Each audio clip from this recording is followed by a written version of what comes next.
Hey everybody, today we're going to take a look at Kong Ingress Controller and see how we can configure it with API keys, with rate limiting and so forth. What do I have? I already installed a Kubernetes cluster here.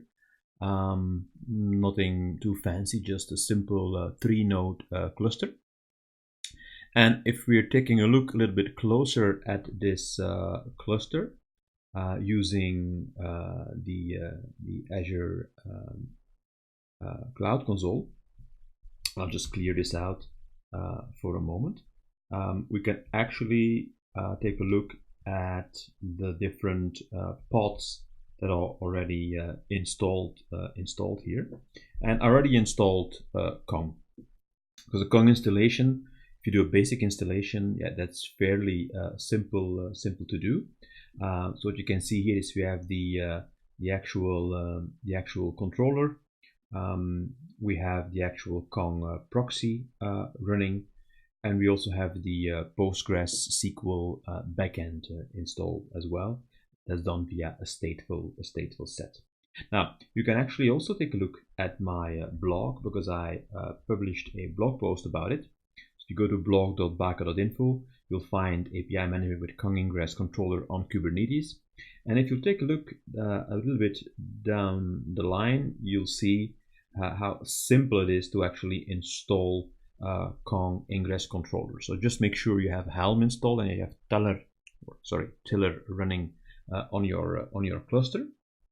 And then basically just run this command. You do a Helm install. We enable the Ingress Controller, and I'll take a look in a moment at why we actually do this. And because by default the services are of type node port, I've set them both at load balancer just to make it easy. Now you shouldn't do that for the admin.type there, because that's actually your admin API, which gives you a lot of information about the installed services. And that's something we want to keep internal. So typically you would only set proxy.type to load balancer. Yeah. So I already did that. That's what you can see here in the cluster, and these things are all running. Something else I have here is, you can see it there at the top. It's basically a function, or an Azure function as a container, which we're going to use as a very simple API. Yeah. Suppose it's a user management API, and you can do a call to users, and you have a list of users, which is just a hard-coded response in JSON that you get back. It's not important what the API is doing. We're focusing on the Kong functionality. And you can actually find this out, how you deploy that Azure function. You can actually find this out if you go to a post that I made on the 10th of June. There you will find, actually, if you go a little bit further down the line there, because it's a post about Traffic and how to enable an API with Traffic. And there you'll see, if you just go down a little bit, yeah, there you see that we have in the section deploy a service and ingress. You'll find that there's a deployment there. That deployment is using the image called kbaka ingfunc. That's a very simple deployment of the API I just talked about. So everything is ready to actually start using all the different components. So let's take a look at what we can do here. I'm going to open the code editor, and with the code editor, I'm going to take a look at the ingress definition. And that's the important aspect. We installed Kong here, and we enabled the Ingress Controller. This also allows us to configure Kong using standard Kubernetes API objects. So in this case, we can actually configure Kong to accept requests and to forward these requests to a backend service in Kubernetes. That's what you see here. This is a regular ingress definition. It's nothing Kong specific, but of course we specify that we want to use as an ingress class the Kong Ingress Controller. I also have Traffic installed, so I want to make sure that this ingress definition is picked up by Kong. And later you will see that on this definition, we also want to enable rate limiting, and we want to enable authentication via a key. Now, the only thing we're doing here is we're going to specify that if a request comes in for user.kong.baka.info and we use the path /users at the end, we're going to forward this to the internal service func, which is listening on port 80. Now, of course, you have to make sure you end up at the right IP address when you type in user.kong.baka.info. So if I'm doing get svc to list my services, you will see that the Kong proxy is listening on a public IP address, this one over here. And what I actually did is I defined a wildcard DNS mapping, so *.kong.baka.info, which resolves to this address. So basically what we can do already is we can just go to user.kong.baka.info. That will work because we'll end up at the Kong Ingress Controller. But of course, there's no route that is matching with these values. So we get an error there, which is totally expected. So what are we going to do? We are going to first of all deploy this ingress. So I'm going to say k apply to kubectl, of course. As you know, I'm typically aliasing, so alias k is kubectl, so I can just use k instead of kubectl. So k apply -f, and we're going to apply the ingress.yaml, and we'll see what happens here. So we define the ingress, and let's try it out and see what happens. Same thing is happening here. Yeah, there must be something going on. Yeah, of course something is going on, or something is wrong, because I specified that we have to use /users in the ingress definition. Let's try that. It's a little bit better, but there's still something wrong. It cannot really connect to what's behind it. It's actually normal because the actual backend API is using a path called API/getUsers. That's the one at the backend we have to call, so we have to translate the paths. In order to do that, Kong is actually providing the Kong ingress object. And so the installation of the Kong Ingress Controller also defined a couple of custom resource definitions. One of them is Kong Ingress. And with Kong Ingress, we can specify, among other things, because I'm just specifying a couple of things here, we can specify, well, actually the path to the backend is supposed to be API get users. I only want to allow the get method, and I also want to strip the path. So if I'm using /users at the front end, that has to be removed. We don't want to reuse this at the back end, right? So strip path should be set to true.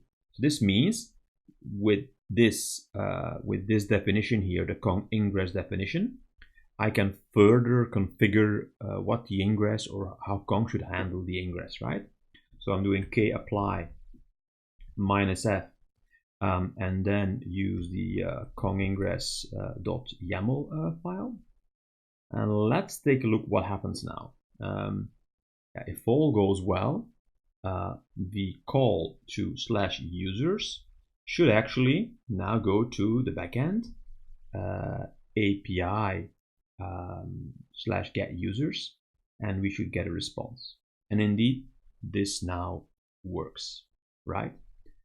Now the thing is, I specified that, or actually I wanted to specify, as you can see here in my definition of the ingress, I want to do something with rate limiting, and I want to do something with a key authentication. Clearly, when I'm typing this here, there is no authentication going on. So although I've specified this, I must do something else. I must define a couple of objects, additional objects again, that do this rate limiting and HTTP auth or the key authentication. Well, the rate limiting is actually done here. Again, that's a normal definition of a Kubernetes object and a custom resource definition, which is supplied by Kong, the guys from Kong. You can see there it's a Kong plugin type, or the kind is Kong plugin.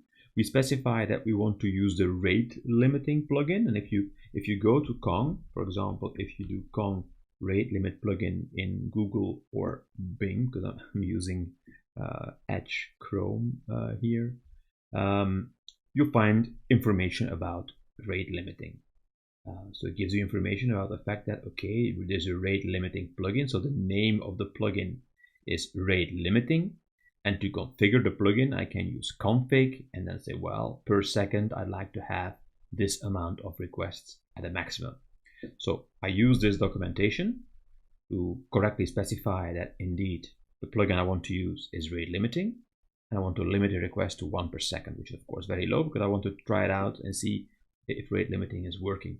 So we're going to apply this -f, and then we're going to apply the rate limit plugin.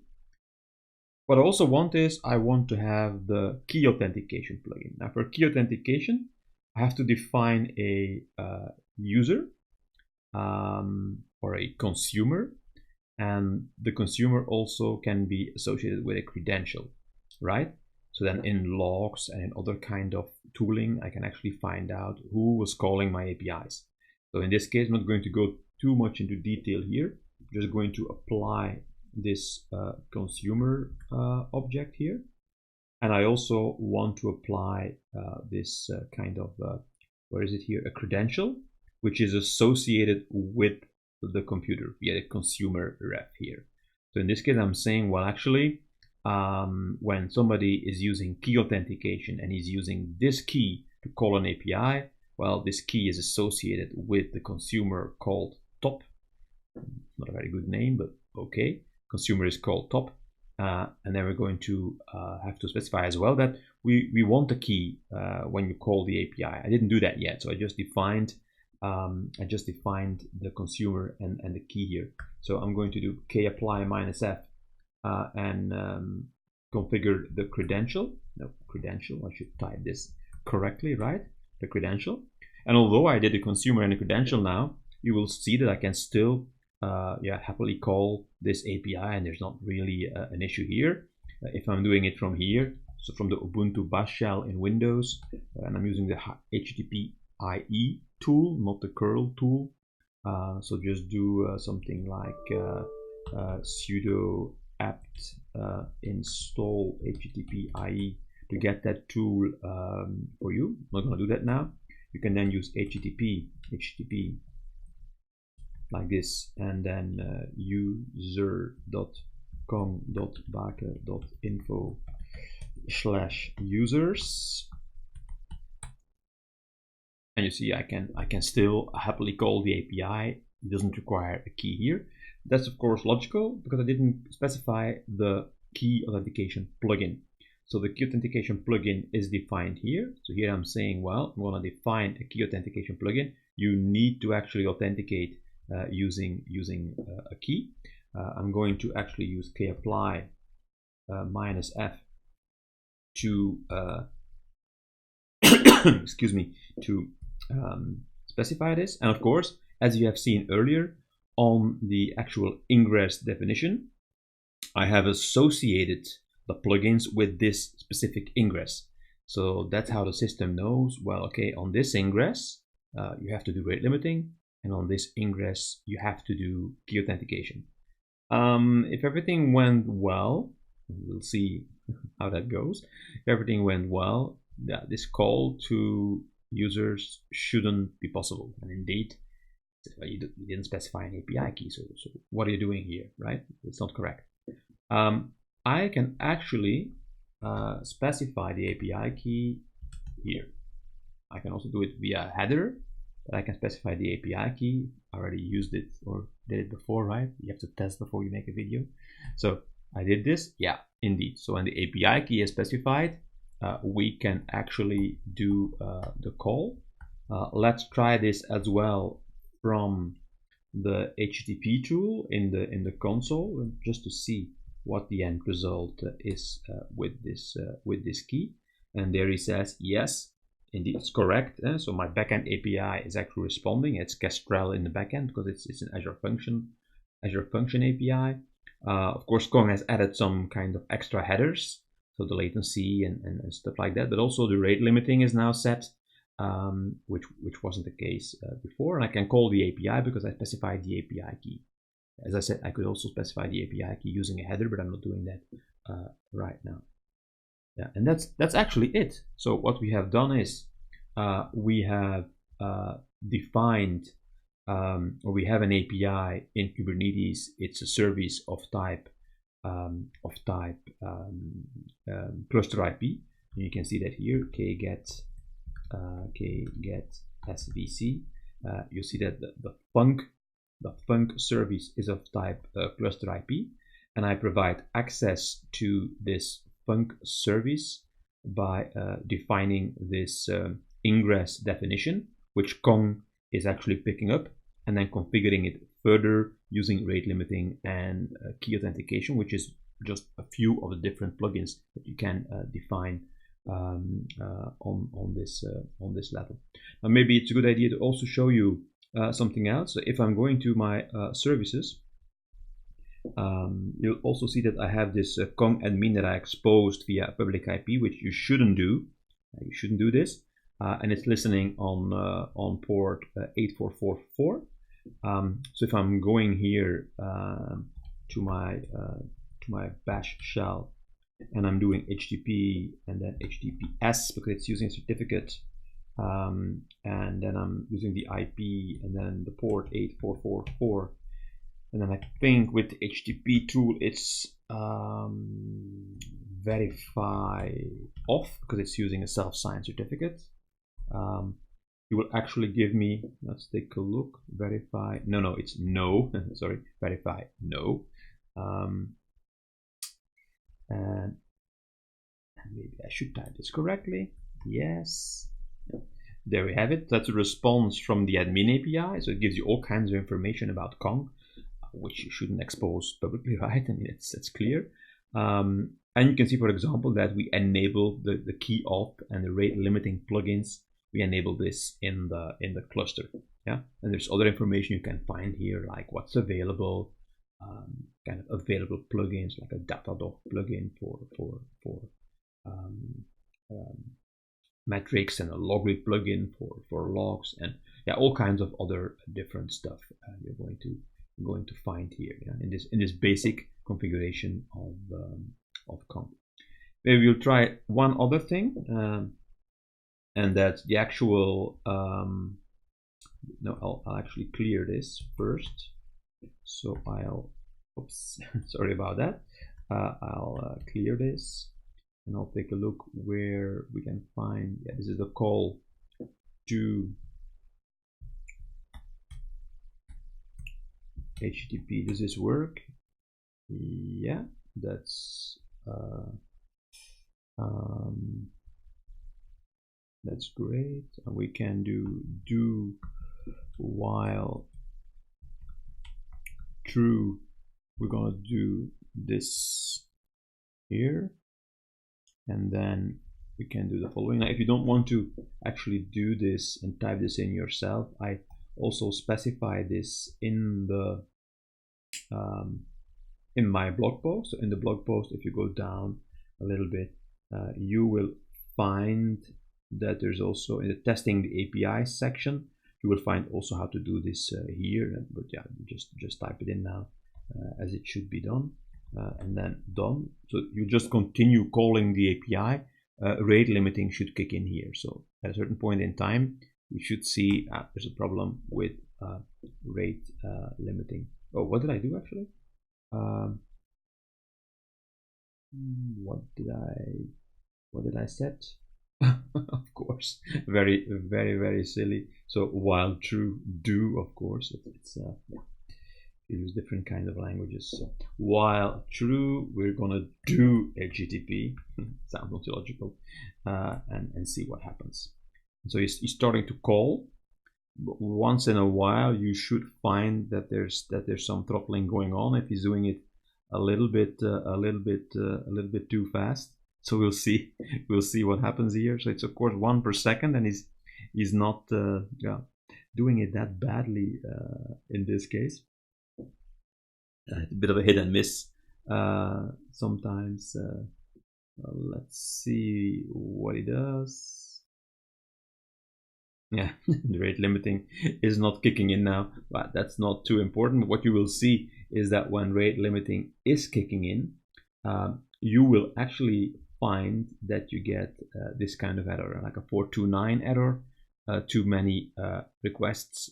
You'll see that happening, and it will tell you that the API rate limit was exceeded because you defined rate limiting right at the ingress level. That's basically how it is done. So that's it. You've seen how to deploy Kong. Just look at my blog post, and you've seen how simple it is to get started, so to say. Of course, you have to take a look at how you deploy Kong completely, how it should be done using high availability and so on. Also take a look at the backend databases. You can use PostgreSQL, you can use Cassandra, you can use Cosmos DB with the Cassandra API, and of course all the different kind of rate limiting plugins. And if you want the utmost in configurability and traceability and so on, there's also Kong Enterprise, of course. We've just looked at Kong at the open source version. Just go to konghq.com, so you'll see it here, konghq.com, and there you'll find the Kong Enterprise solution, and that of course has several additional features, things like visualization and stuff like that, a portal for onboarding of users and management, which is done very similar to like typical API management solutions that you can have in Microsoft, in Azure, in Amazon, and so forth. So we only touched on the basics, but I hope that can get you started with Kong, and hope you enjoyed it. Okay, bye bye.